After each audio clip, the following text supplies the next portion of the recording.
Good evening and very welcome to our VBS webinar, where we take you behind the scenes of quite a moment in the fight against corruption. So we all know the story of the VBS Bank, and my colleagues, Pauli Van Wyk, Neesa Moodley, Queenin Masuabi, are going to answer all your questions, but first, a few of mine.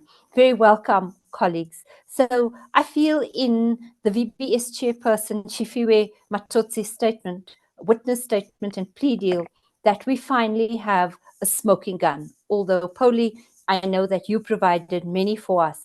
I thought I might ask you to start with what piqued your interest in this relatively small bank, and what has held your interest in VBS for, I think, 5 years now, or perhaps it's a little longer.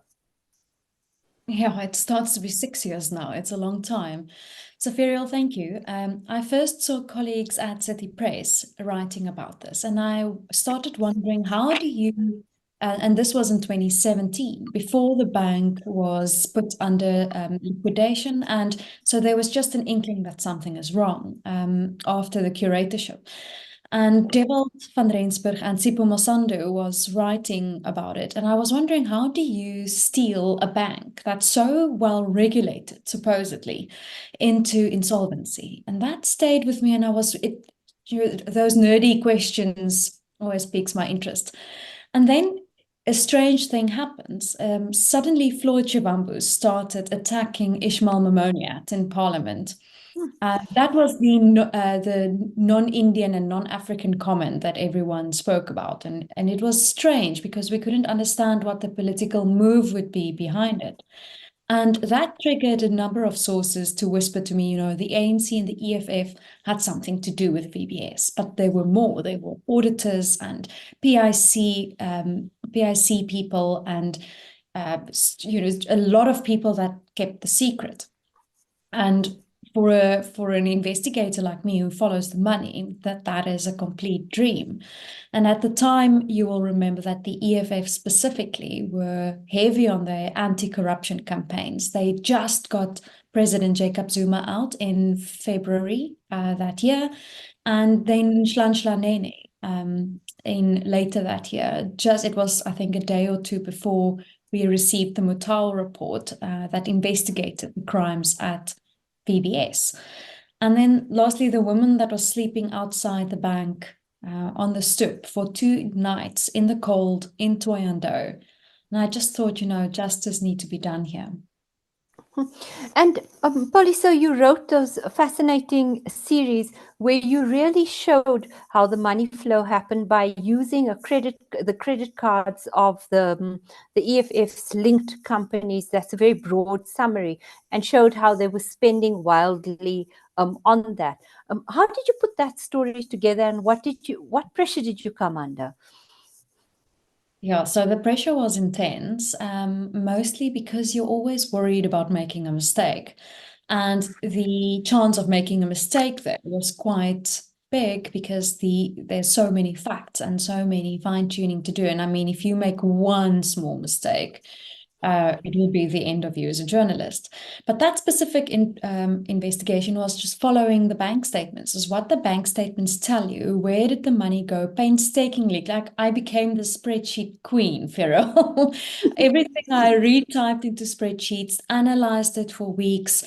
Then you have to go and verify, because bank statements don't always tell the entire story.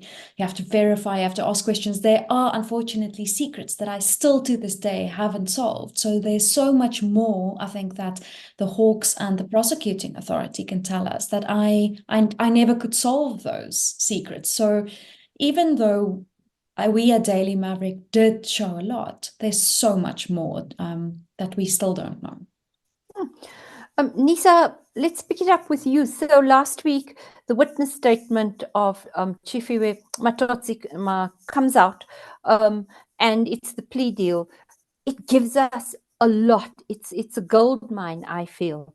What does that witness statement prove, and what additional information does it put into the public square? So it was quite a comprehensive document. It was like 70 pages, and apparently it took him about 3 weeks to draft this document. I assume that he painstakingly went back over details and had to recollect years and months and who and what and how and why. And he detailed all of that. I thought it was very interesting how he very bluntly said, these were the people at the top, and this is what this person was doing, and this is what the cover up was, and this is the role. And these are the shell companies that each person in management set up to facilitate the illicit flow of money.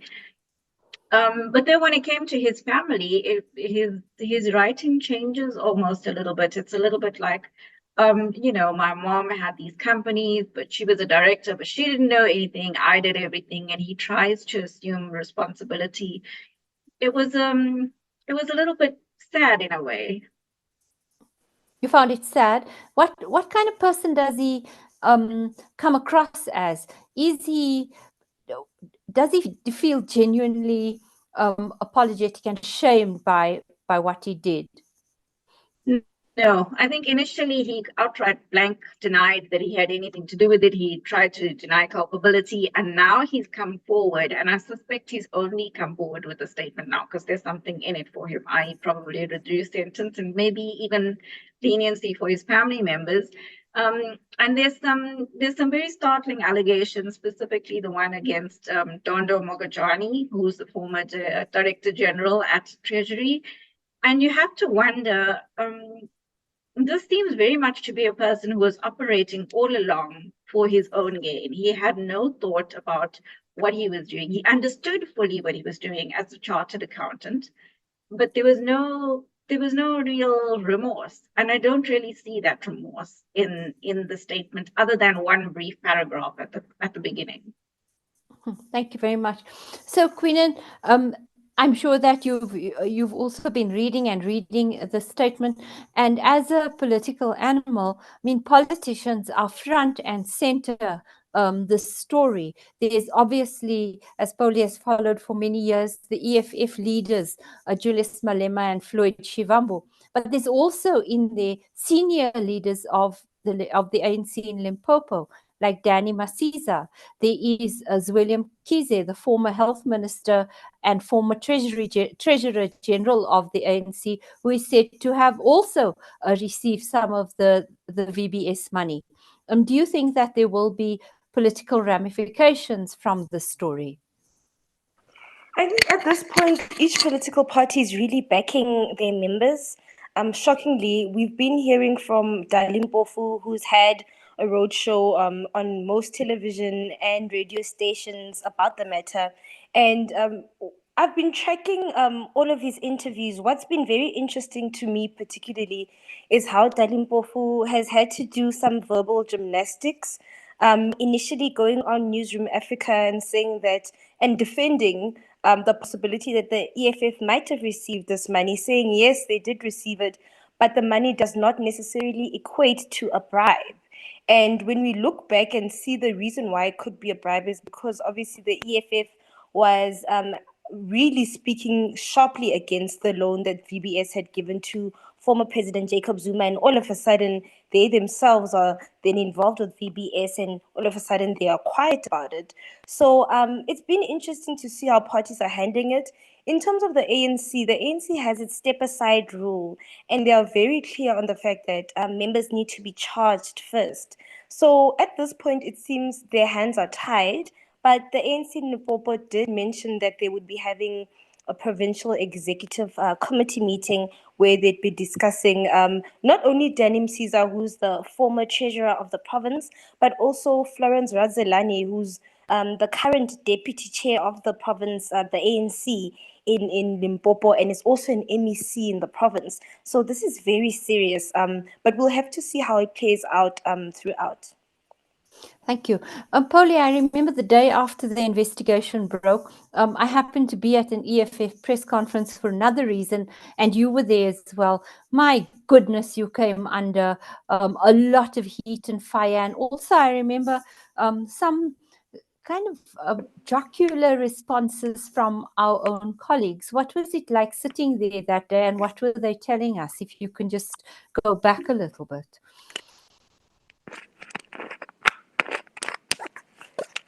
You on mute, Pauli. you're on mute. Oh, sorry. Thank you. Yeah, it was a very strange and disjointed and dishonest press conference. The thing about investigative journalists are often that we ask questions that we already know the answer to, and it's an answer or a tactic that we learned from investigators in business, but it's also a tactic that I know the political investigators and political journalists often use. So probing about things that you already know what's going on, just to see what the other side is. And this was, so I'm asking them, did you ever receive money from Mahuna or Grand Azania or Schameka projects, which were the three companies that channeled money directly towards Julius Malema and Floyd Shivambu? And it was startling to see them blatantly lying about it. And then obviously fudging the money that went into Floyd Shivambu's private bank account, which we later, SARS proved that. I mean, there's a judgment from SARS about that. It's not something that we can deny. It was discussed in Parliament as well. But those things do take like 6 years to come out sometimes because we don't always have the proof, or, the stories just take a very long time to tie up. I did hope that people would perhaps be more logical about it and a little bit more questioning about it. But I do think the EFF now, like the ANC, had lost that veneer of credibility. People back then in 2018 were in a different mind space, and maybe Queenin can help us if that's her viewpoint as well. I think they were in a different mind space and the EFF was seen as heroes. They weren't seen as people who were quite possibly corrupt and stole from the people that they grew up with. I mean, Julius and Floyd come from Limpopo, and not only from Limpopo, they live a few kilometers from Thohoyandou. So, but yeah, I see a more critical view now, and that is heartening. Thank you. So Neesa, you are our eyes and ears of the Daily Maverick, but also of the broader public out there. What struck you about the VBS story and about its victims? Because you read about financial scams all the time. I think for me, and I wear the personal finance hat very also. For me, I think first of the savings conundrum in South Africa, where we have very few people who are saving, and then you have people who are really putting in the effort and trying to scrape together what little they have, and they get robbed by people who are just selfishly using the money to fund these lavish lifestyles. It's really heartbreaking because on the one hand, we're trying so hard to encourage South Africans to save more and do the right thing. And then when they do, they get robbed and ripped off. And then there's this distrust between South Africans and financial institutions, and it becomes more entrenched every time a story like this comes out, because then the perception is, well, why must I hand my money over? Because I don't know who's actually going to be benefiting from it, if not myself. Thank you.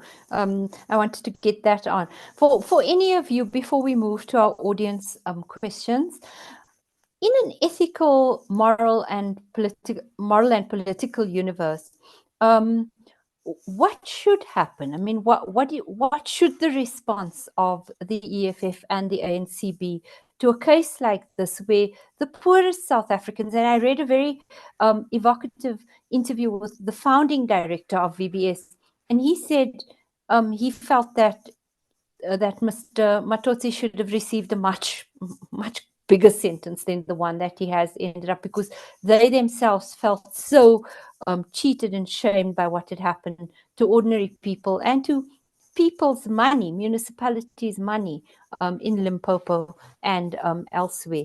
Any of you want to take a stab at that before we move on? I think from an ethical point, even with the ANC saying that, their step-aside guidelines are what is ethical, I think they need to kind of overlook that, because I think when it comes to how it's affected ordinary people on the ground, it changes the dynamic completely. I also look at how the ANC got most of its support from Limpopo. That is their stronghold. And I think because of that, the ANC should be taking this way more seriously than they are. I mean, when I was doing the VBS stories around how it would affect the ANC politically around the time, a lot of people were very disgruntled by the party. But despite this, we saw traditional leaders in Limpopo still backing the party and still making sure that they get support. So I think for both the EFF and ANC, they need to take a stronger stance. But what's unique about the EFF is that we don't really know what their rules say internally about situations like this. We haven't really seen any of their big guns being disciplined internally, definitely not the president or the deputy. So I think it will be very interesting maybe to look into what can be done and what their rules say internally. So I remember we had a discussion where you said when the cost of living is so high and it's really about survival, issues like state capture and corruption, they don't really make much of a dent in how parties do. And yet the EFF plateaued in this election. Do you think that it's conspicuous consumption, the way it lives, the VBS story, do you think it had an impact, or was that more MK? I don't really think that it really had an impact. I think definitely MK, and I think that, remember, the EFF did lose one of its very senior members in Limpopo, Josi Butani, who was the one who actually formed the EFF in the province. He was the brains behind how the machinery was working in the province. And the moment they lost him, well, Josie left with so many people from the EFF. So did other members from Limpopo. And I think obviously it was because of a breakdown in the relationship between Josie Butani and Julius Malema. I think that played a huge role, and it was a big win for the ANC. But I don't think there were any other factors. I think the VBS factor had disappeared for many political, even for the ANC itself, because the likes of Florence Radzelane could still be at the forefront of the campaign. Thank you very much, Queenin. Let's go straight to questions. So from Suresh Chetu, good evening. Amazing work, DM. Is SARS possibly going to target individuals in respect of whether they paid their dues? Either Pauli or Neesa. JC DeVille, what is the NPA's position? The NPA was very cross about the leaking of that statement. It said the Hawks as well. And then Mark Burke, were the credit card records for Sigameka in the public domain? If not, are they now? Let's go those three, Neesa and Pauli. Okay, I'll take SARS and the credit card records because I know I have direct knowledge there. Yes. We already have evidence of SARS tightening the screws around Tshifhiwa. So SARS liquidated Tshifhiwa because it didn't pay any tax.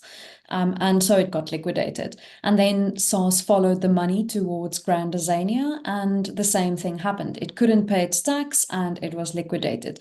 And in the back of that court case, very helpfully, SARS attached some of Floyd Shivambu's personal private wealth FNB bank statements. And that showed us that 180,000 Rand, apart from what I said, so this is despite everything, is he received right from VBS money into his personal bank account. And at last we could say, okay, but you can't really deny this anymore. So SARS will now have to look at Floyd Shivambu, at his tax affairs, and we presume that they are, and we'll probably hear from that soon. With Mahuna, we don't know as much. We haven't seen any court case against Mahuna. That's still a blank statement for us. The credit card details of Tshifhiwa is not public. It's something that we have, and I can't make it public because it has markings on that may reveal a source. And the press code is very strict about these things, that if you have information that can reveal a source, you can't publish it or you can't use it. We have a very strong obligation to shield people from harm. And therefore, we didn't. The only thing that we did say is that we received it. The information comes from the Tshifhiwa credit card statement. Thank you. Neesa, what's the NPA position? And then if you just can take a follow-up, where was Fika in all of this?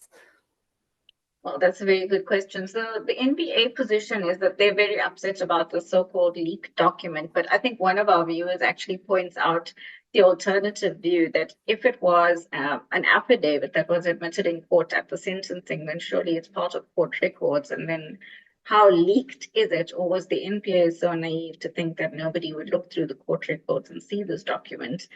So Pauli's laughing at me. And then the other question, the other comment I want to make, not on one of those questions, but I think this actually highlights the importance of those lifestyle audits that SARS has been very unpopular for. Because if they had done those lifestyle audits 5-6 years ago on all these individuals, surely they would have picked up that, I mean, with Matodzi's sister, for example, she's earning 30,000 Rand a month and had a loan approved on income of 107,000. That's just no way. Sorry, what was the last question, Beryl? It was, where was FICA in all this? So if it should have been getting STRs, suspicious transaction records from the banks. Has it done its work in analyzing those? Because there was some critique during the state capture years that it didn't really, huh? Yes, or at least it didn't tell us it was. Huh? I wonder sometimes if, FICA hasn't become almost like a tick box approach and there isn't somebody actually interrogating the information that comes through. Because it's not enough to just have a tick box approach. You've got to look behind the numbers at what's driving those numbers. And that's where the work needs to come in. And maybe that's where we are failing a little bit. Thank you. Actually, I do want to do is it correct what Solimoeng is asking us here? Do you, Daily Maverick, ever wonder why the NPA never acts on the evidence you reveal, or at least use it to conduct deep dives on the exposed crimes? It would seem to me that on this one, there was good work between the Hawks and the NPA. Pauli, is that right?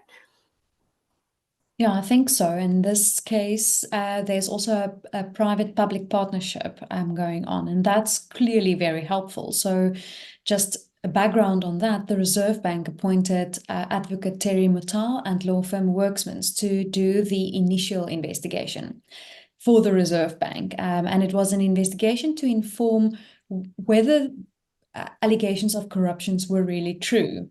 And it turned out to be very true and worse than anyone thought, and they put the bank into liquidation after. And that same report has been used by the authorities to build on that in terms of the criminal cases. Now, we know that firstly, 8 people were charged with crimes in which Matodzi and Philip Tritter, the CFO, were 2 and has now been found guilty and is in jail. So Philip Tritter, you earlier said, is out of jail already recently, and which I think is disappointing as well, that it wasn't a longer sentence, especially for the psychological harm, I think, of the victims and the amount of problems that he caused. I think, it would have been good for justice for them to sit longer. In the same thing for Matodzi. I do suspect the reason why we're not seeing that is because they will be state witness, and that takes us further on this question of whether the Hawks and the prosecuting authority are doing their work. It's incredibly difficult, we have to accept that, to turn crooks. 2 crooks have been turned. So we need to credit and Matodzi now. Yes. And we have to give credit to the Hawks and this private-public partnership and to the prosecuting authority. It's difficult work, it's hard work. These affidavits, you can see a lot of work, painstaking work has gone into it. I think they could have done much more, much quicker, but here we have to applaud them on at least getting there, even though they're perhaps a little slow. Thank you. Queenin, a political question, a question about democracy. What does all this corruption do? What impact does it have on democracy and people's involvement? So almost 23 million people who could vote didn't vote. And that told me something about turning away from the system, not really believing it. The most common question that we get at Daily Maverick is, okay, so when are some of these big crooks going to be in orange overalls? Do you think it has an impact on the democratic fabric of our country? For sure, because I've seen how the trust deficit has just grown between the public and particularly political parties. And you see how ordinary community members have started to formalize themselves into groups, into political parties, especially, and this started especially at local level. At some point, people leaving these big political parties because they don't think it's viable, or community organizations starting to participate in local elections to make sure that they fill in the gaps, or feeling as if they could do better. So every single time I hear news like this, I do know this is a huge deterrent for young people, for all South Africans, in fact, when it comes to voting, because when you hear that the largest party and the fourth largest party in the country are both somehow implicated in this, you start asking yourself questions. Who is the better devil? Who is the better candidate to run the country? So I do think it really impacts our outlook as citizens, and I think certainly just widens the trust deficit even further. Thank you, Queen. From Nicola, what's the status of the other senior VBS execs, I think, and also the Vele investment executives? Anybody know that? Yeah, sure. I'll take that one. Some of them are accused, like Danny Msiza, Kabelo Matsepe, then the KPMG guy that I wrote a lot about, Sipho Malaba, the PIC directors that I wrote a lot about, Ernest Nasani and Paul Magula. They are the co-accused in that 8-man case. It was all men, weirdly. Yes. 8-man case that we referenced earlier. And that need to be now taken to conclusion. And it's important that Philip Trieter and Matodzi turned, because they will be state witnesses. And we expect them to be good witnesses, because they were in the room, so to speak. Matodzi was the directing hand, and Philip just did everything he was told. He was given bribes to do so, not even a lot. I mean, which particularly shows How us much that did he get? 5 million. So, but I must caution, he's not as guilty as only 5 million. He's very guilty. It's what he did was atrocious, because he's the financial officer. It was his fiduciary duties, and there Neesa is much more of an expert than I am. But the CFO is so important in the wealth of a company, not even in the financial wealth, but in terms of their fiduciary duties, keeping everything right, keeping everything legal, and ensuring that there's no weird shenanigans going on. And the moment that there was even a suspicion of wrongdoing, it was Philip's his fiduciary duty to report it to the officer or to the authorities, and it didn't happen. So that's why I earlier said I would have think it more just for him to be handed a longer sentence and served a longer sentence. So there's also a number of people from the municipalities charged, and they will also have to be put through trial. So I presume that at least a decade of VBS trials are ahead of us. But it's important for justice, and I really support, if it's a painstaking investigation and if it's a slow process, I support it as long as it happens. Thank you very much. Neesa, when you heard today in Sowetan broke the story, I think, that Philip Trieter, the former CFO of VBS Bank, is out on parole. I think he was jailed in 2022, so that's not a very long time served. He probably is going to turn state. What were your views of that, and what else could happen to him? You're on mute, Neesa? Sorry, I was saying, I have to wonder, because he effectively served he got a 7-year sentence. He served 3.5 years, 3 years, 6 months, and he's out. And then it's disheartening, because it's kind of like, that's barely a slap on the wrist. I mean, and then where's the deterrent for other CFOs to say this is not behavior that we will tolerate? I think it should be a much stronger sentence and a much more visible show of force from the NPA and from our legal system to say that actually we won't put up with this. This is not okay. And like Pauli was saying, he signed off. He was the final, like the signature. He was the one who oversaw the books and oversaw the financial reports and understood that things were being cooked and being made up and just went along with it, facilitated it even. And I think he actually complained at one point to say that he only got 5 million for his efforts. And relatively speaking, I can see why, because everybody else got huge amounts. But really, it just boggles the mind.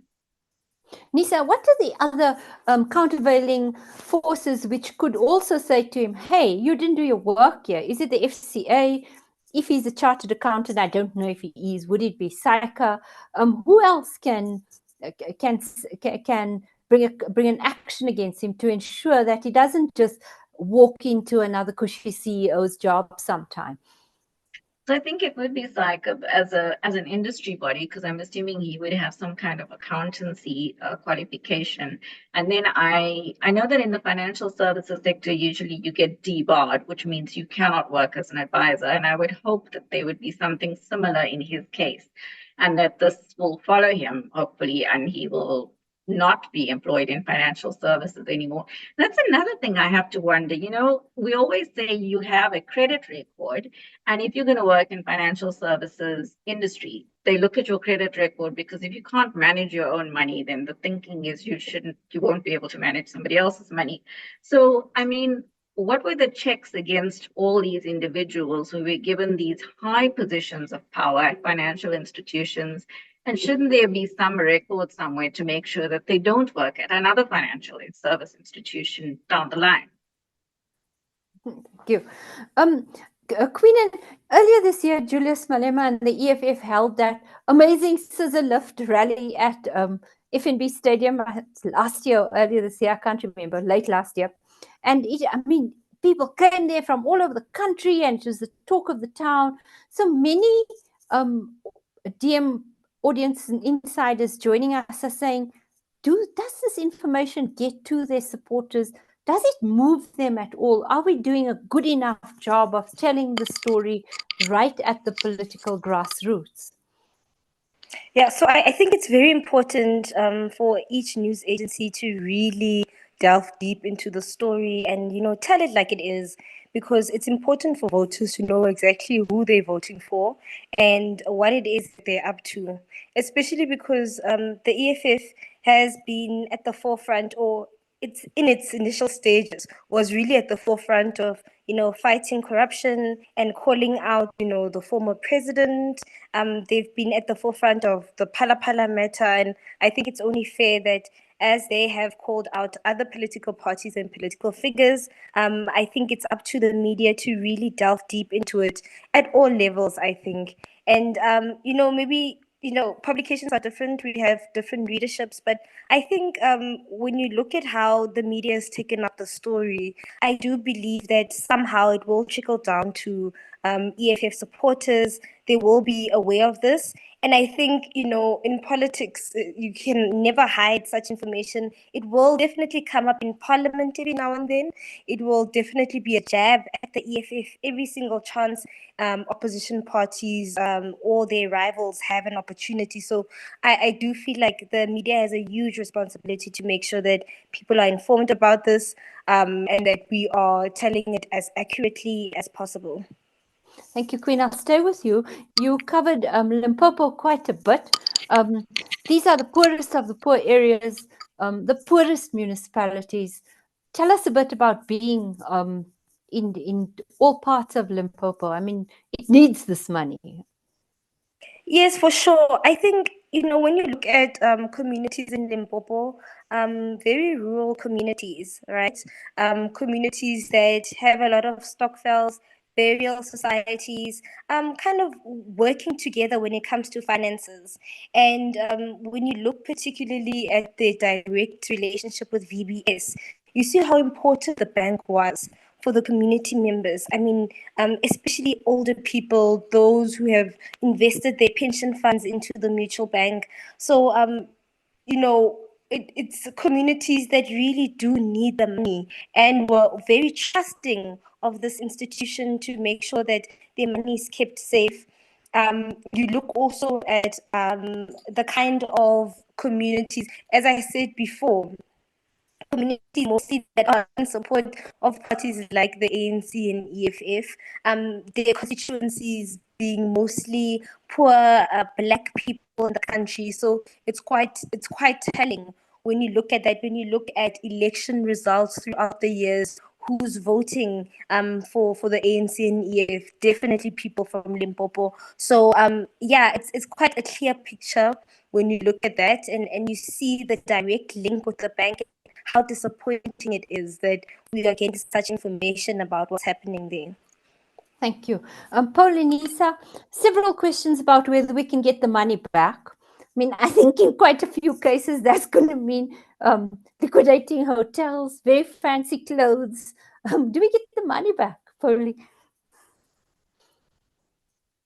So in liquidation proceedings around the globe, it's not only a problem here, you often get very little back. And then we're not even starting on the liquidator's fees, which can sometimes be extortionate. And in South Africa, we definitely have a problem with that, proven history. So no, you don't. So curator Anush Ruplal realized that there was actually 2.7 billion rand stolen. It was a figure that no one knew. I think Mutal and Worksman's pegged it at around 2 million rand. So he found even, and we definitely do not get all of it back. I think we'd be lucky if we get a third back.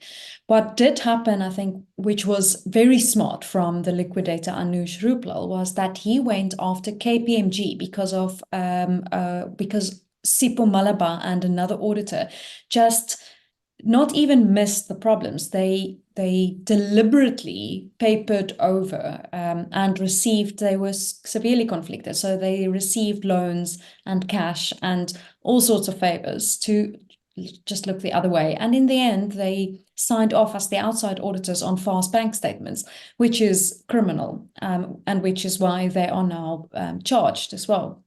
So what happened is, he went after them for around 860 million rand, if I remember correctly.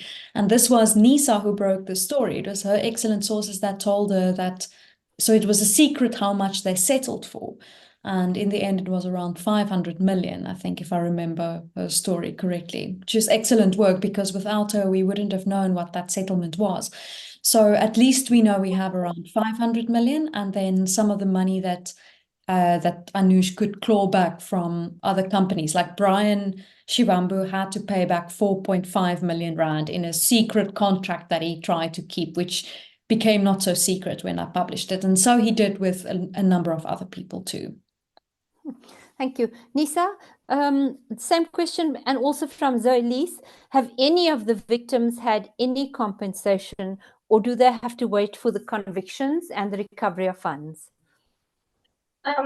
So there was the undertaking by the South African Reserve Bank where they made available a certain amount of money, and I think it was, sorry, I counted the figures I don't have offhand. Period. This case has really. I think it's 100,000. 100,000 max per depositor. Huh? Yeah, so, and it was a fraction of what they lost. It wasn't enough to make up what they lost, really. So I think it's the wait and see game, but I really doubt that the depositors are going to get anything further out of it. I just want to say there's the viewer, Rhinus, who's asked a question that preempted my article that you will be able to read in Daily Maverick online tomorrow. But he's asked, do you think Dondo might have been slipped into the affidavit as a revenge act, or will such a statement be backed by evidence? And you absolutely have preempted what I wrote, because first of all, everybody, I think from media to general government officials, everybody was highly shocked by the inclusion of Dondo Mokajani in that affidavit. And then you have to see Dondo's very strong comeback on that. He refuted the allegation immediately. There was no hesitation. There was no trying to paper it over. And I also want to say, they say the mark of a good lie is that you include a little bit of truth to it. And so Motati has been very clever in saying, well, I had meetings with Dondo, and I had several meetings, and these were the meetings, and then this happened. And he did have meetings with Dondo, but the purpose of those meetings, as per Dondo's witness statement, is different to what the chairman of VBS allegations are. He was trying to infer that these meetings were dodgy and behind the scenes, and actually he was the one pushing the meetings because he was insisting that Treasury should withdraw its statement telling municipalities to stop funneling money into this bank because it was a mutual bank and they should never have been putting money in it in the first place.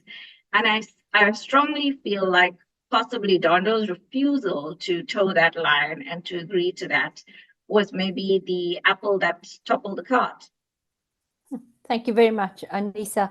Queenin, so Christy van der Westhuizen is asking, where's Julius Malema in all of this? I mean, in the statement, he's in a penthouse suite, he's negotiating, he's selling his soul, basically. But where's he right now is, I think, what she wants to know, because he has crafted and he's still trying to craft this reputation brand as an anti-corruption campaigner. It's not looking really good for Julius at the moment. I think what's quite telling about the situation is that he himself he hasn't said anything. He hasn't issued a statement. He has not called one of his famous press briefings to defend himself. Instead, he has sent out Dalim Bofu to be his foot soldier in all of this. So, throughout the saga, he's there. I think what's very interesting, I went back to just look at all the footage around, journalists asking him about VBS. And you see during the COVID time where there was a group of journalists, I don't know if you might remember, who had a one-on-one with him. And there he just, denied every single allegation. He denied receiving money from VBS. He, in fact, said that the party's treasurer general had gone through the books and that they had found that there was no deposit made to the EFF from VBS at all. And then you look at how this story has changed over time, and now recent interviews by Dalim Bofu, one saying on Newsroom Africa, yes, we did receive this money. There's nothing untoward about it. It's normal for political parties to receive cash injections and donations. And then again this morning on the Clement Manyathela show on 702, saying that no, he's not sure whether they received the money. So it's been a really odd ride. I think Julius is in a very tight spot. I think the last time I felt as if he didn't know how to approach a matter, or he needed time to digest what had happened, was recently in the 2024 elections. We waited days to hear from him, whereas usually he would be out and about and ready to speak about all these issues. So you see how in the affidavit by Matodzi, he was definitely in the room when decisions were made, and they kind of was striking a deal with the EFF on how to give them these so-called donations. And then you see how now he's just disappeared at the moment. And it's really unlike Julius. We know he's one of the loudest politicians. So as a political journalist, I'm really looking forward to hearing directly from him and hearing what he has to say as a rebuttal to this affidavit. So Pauli, I don't know about you, but when I heard those real denials and saying, well, the auditors have found that there was no deposits from VBS into EFF. Well, whoever said there was money in backpacks, very fancy ones, taken shopping, often in cash, sometimes with the card, to support a lifestyle that's completely at odds with the Bolivarian Socialist Party, the EFF said it is. How, as an investigative journalist, do you stay far from those kind of emotions that says you're lying? Because really it's just your work, the forensic work, that tells the story. Yeah, just as an aside, I think many people forget that you edited City Press when you guys published a lot of the same, also on Julius Malema, and where you speak of the cash and the cars and the money and the clothes. It was exactly what happened in the On Point saga, that City Press under you so really, really well published to the world. And we have unfortunately very short political attention spans, I think, and maybe Queenin can tell us why, because we tend to forget things or people change our minds. And then it is hard when Julius tells you that you're Satan and he's dog whistling you and people say that you should be raped and hanged and assassinated like Trump almost was. I mean, that was literally what happened this week. But in the end, it's also not difficult because I don't know Julius. I've met him, I think, twice, and we've spoken maybe 10 words with each other in different circumstances where it had nothing to do with VBS. And what were those 10 words? So he once visited not VBS. He once visited the Beeld offices when I still worked there with Adrian Basson. And so it was more about Beeld's political coverage and what his views are for the EFF. And because the EFF was a brand new party at the time and it was sort of a roadshow, that was the first time that I personally met him. And the second was at a rally where I covered some of the politics at the time. So we never spoke about the EFF and VBS after. And that makes it easy. I have no feelings about him. And I think it's much more easy. And that's when journalists should recuse themselves and say, I can't work on this because I feel too close to this person, too angry close, or maybe you're too nice to him, or whatever that the reason might be. But when you can also not stay silent. My job is, in essence, to shine a light on the facts. And the facts I followed painstakingly, and I believe in them. I will stand in a court and explain to a judge, and I know that I will win the case. That's how strongly I believe in the evidence that I have, because I have bank statements, I have SMSs, I have documents that shows how the money flowed. And you can't lie around that. You only can explain how it happened. And when you follow painstakingly the truth, it's, even biased people then can put the story together, and when you're not biased, it's much easier to do it. Has your work been used in any of the investigations? Have you seen it used in that way? Because it's my firm opinion that many acts of justice start as works of journalism. Do you have a similar view? I absolutely agree. We often, and there's proven fact for that, we've often in the past, other journalists in the world over and South Africa have shown the authorities what's happening. That's our core job, is to pull away the blanket. The Gupta leaks for Daily Maverick was one of those moments where we said, well, look at the evidence that we have. And in this case, I really do hope so. I hear whispers of people reading my stories diligently and going and searching for facts and for things that I unveil in all sorts of corners of government. And that's heartening to hear. I haven't seen active proof of it that I can show you now. And maybe when there's some prosecutions, we may get there at one stage. Thank you. Neesa, public interest and a personal finance question. So how do you get the information of banking details? So if someone from Monique, if someone asks for my banking details, I would hope you can't get them. What is made available and how? And when, Neesa, do you think it becomes legitimate to pierce either the tax veil or your personal finance information?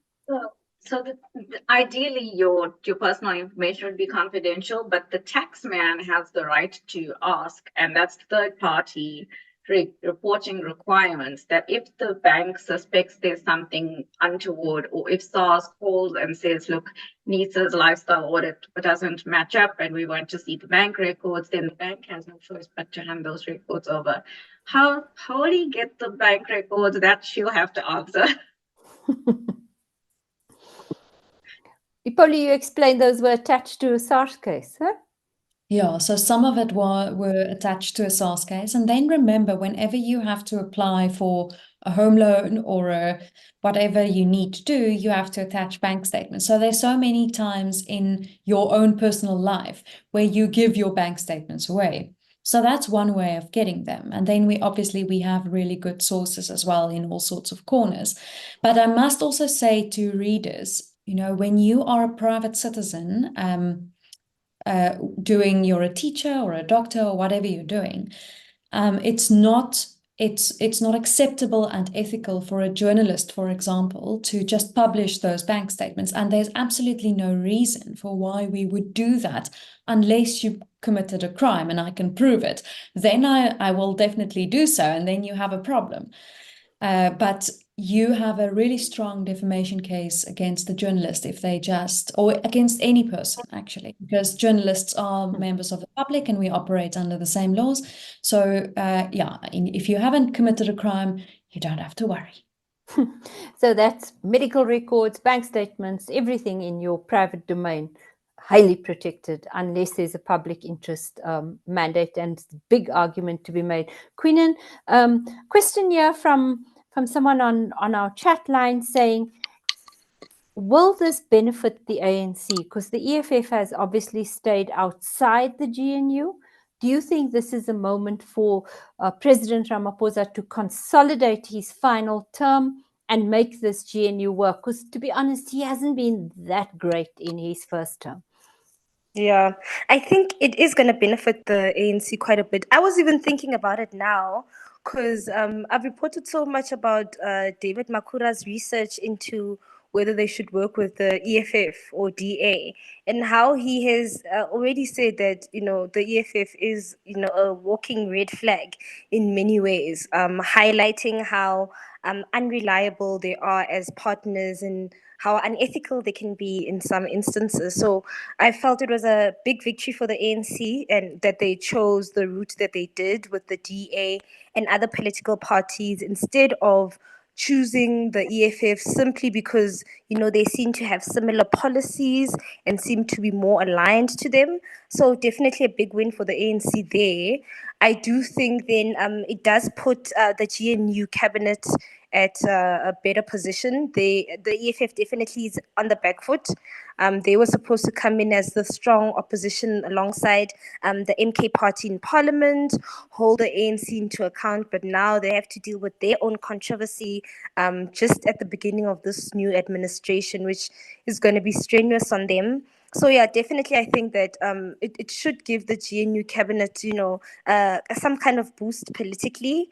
It should also, like you said, the first term for President Cyril Ramaphosa was not exactly, exciting or great, but I think it should put him in a better position politically, and also build confidence for the GNU cabinet to, march ahead with their plans for the 7th administration. Thank you very much. I don't know if you saw, there was the scissor lift rally, and then when the EFF didn't do so well, there was a fabulous meme going around of Tutu hanging with his nails onto the edge of Oh, yes, I did see it. I did see funny it. that way. Neesa, Kreno, I think, doesn't quite know what the Reserve Bank did. He says, why were they asleep at the wheel? So I think it's easy to point the finger, and I have to say I think the Reserve Bank did step in because the Prudential Authority picked up that there were huge discrepancies in the financial records, and this was a case where everybody from the top to the middle of the banking association was in on it, and everybody was involved in covering it up as it went further and further. And it was almost a case of, as more people came to find out, it just, the payoffs just increased, and eventually it became unsustainable and the figures stopped adding up. And that's when the Prudential Authority started stepping in to say, well, this is not working. And then the municipality funds going into this mutual bank, which was not supposed to be happening. So I don't think we can really lay on the Reserve Bank. I think they did their due diligence, and if the books are crooked, how are you going to know unless you're actually digging deep? And there's some kind of red flag. The other thing is, I think the Reserve Bank also really came to the table with that money that they put forward through Nedbank for the 100,000 Rand settlement towards the victims. And I think there were a few employees, 27 employees, that got 28,000 Rand each or something like that. Thank you, Neesa. So just a question for you as well. You were talking about the Dondo issue. He was the DG, Dondo Mohojani. Who was the Minister of Finance at the stage? Surely he should have smelt a rat. Was there any sign of oversight, or does that lie with the Prudential Authority, which is in the Reserve Bank? So I think we have to go back because I'm not even sure when these meetings took place with Dondo. And so I would say it was probably Malema. And so I think it was Malusi Gigaba at the time, huh? That's it. Nene, Malusi Gigaba, Des van Rooyen. It was at the height of state capture. Huh? Absolutely. The attentions were elsewhere, I think the answer. I do want to, we have like a few minutes left. I do want to look at heroes. Pauli, who did their work, you know, which people really stood up to a time of high pressure, because from the statement it's clear Danny, Caesar, others, they were bringing real pressure to bear on municipal managers. Who are the heroes of the piece here? You won't believe it, Ferial, but 2 women. Aha. The one I was... believe it completely. I mean, look at this panel. Absolutely. So the first one in terms of timeline was Mariétte Venter, the CFO of the Capricorn municipality in Limpopo. So I wrote about her, and she was the one who tipped off the Reserve Bank that something is weird. She didn't understand why, and she's interestingly not a political animal. She didn't understand the politics of the province even, but she realized that there's pressure on her and she couldn't understand. And after a massive fight, she got her money back, the VBS money back for the municipality from the bank, but she cottoned on that something is not right, and she tipped off the Reserve Bank, and that's why the Reserve Bank realized that there's money in municipalities, and that's why they started asking it back. So that was the trigger. Mariétte Venter was the trigger for that one. The second woman that I wrote about in a completely different set of stories was Martha Ngoye from PRASA. She was the legal head of PRASA. She gave advice to the CFO of PRASA not to move money, or not to agree that money must be invested in VBS. And Martha just, I think, saved the country in that way, because the chilling part was that the powers that be, Matodzi was after the state-owned enterprises, because the municipalities were difficult to get to their money and not big enough. So they wanted 2 billion from PRASA. And Martha Ngoye was the one standing in the middle of that, and she advised Yvonne Page, and then Yvonne Page just, there was a lot of pressure on her, and they ensured that the money never went to VBS. And because of that, the trigger was that there was no liquidity. There was a cash flow problem. The VBS managers had to report to the Prudential Authority in March that we have a cash flow problem in March 2018, and that was the moment they put the bank under curatorship. I'm sending out a heart for Martha and a heart for the other whistleblower there, because I think they did brilliant and brave work in a very difficult time. Pauli, do you fear for your life? Sorry, Queen. Sorry, Queen, go for it.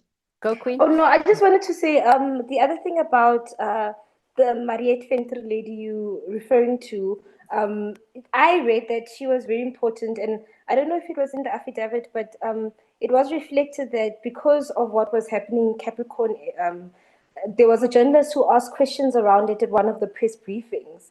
And that's when Matodzi kind of felt as if they were onto him. And he started approaching people from the ANC like Kabelo Matsepe and Danny Caesar to help him with the political influence and to kind of mask what it is they're doing. Yeah. Thank you so much. So we can see the pressure. Huh? Pauli, do you fear for your life? No, I don't. I don't think it's serious threats. I am safe. I'm very aware. I was a crime reporter for a long time, and that helps a lot. It's, however, not nice when your father and your mother is angsty about the threats that you receive. You know, that's not nice. But I think in the most instance, mostly these things come on social media, and it's always aimed at your psychology much more. It's to discourage you, and that is the big problem, Ferial. So for young journalists who are not yet so well versed and who do not realize, I mean, you yourself was the target of severe and bitter fighting and threats and name annihilation. And you will know, and the rest of the, especially female journalists, know that It's about stopping you from doing your work, and that's how dangerous that can be. And then finally, Neesa, how do we prevent another VBS? So I think oversight, and we've got to encourage more South Africans, the clerks and the auditors and the people behind the lines to be more vigilant and to step forward and be brave enough to speak up. I mean, we can do our job by doggedly following the story and sharing everything we know with the public as and when it comes up and asking the questions that need to be asked, which is great. But if the public can also be brave enough to play their part and speak up. It's not always easy to speak up when everybody else is accepting bribes left, right, and center, and you're the one person in the middle of it. I know, but it has to be done, and if it all starts with you, basically, one person can make the difference. Absolutely. Thank you so much. It's a real honor to be on this panel with you and to all of your great questions. More strengths to your hands or your mobile phones, because I know that's how we report today. And ahead of Women's Month, this was a real honor. Have a lovely evening to everybody.